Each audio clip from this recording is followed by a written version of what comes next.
Welcome to Sweet Life Beat Life. We hope this video helps. You begin by verifying power and communications.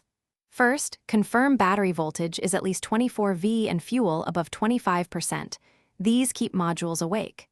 Next, plug the JLG service tool into the CAN Diagnostic port, use the 6-spin harness when applicable, then launch the software.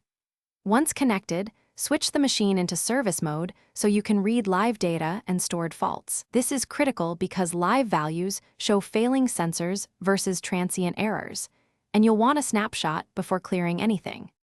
Now you dig into live data and trends.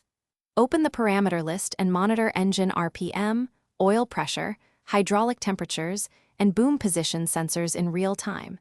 Compare each reading to spec and mark any value more than 10% out of range. Once done, enable graph or log mode and record for 10 to 15 minutes while you cycle the boom through its range. This catches intermittent faults. Make sure to save the log file for review and for technician notes or parts ordering. Finish by addressing codes and producing a clear report. First, clear non-repeating fault codes and run a short functional test cycle to confirm faults do not return. Next, export the diagnostic report, include timestamp logs, and record any suggested part numbers or calibrations. If a fault persists, troubleshoot connectors and wiring.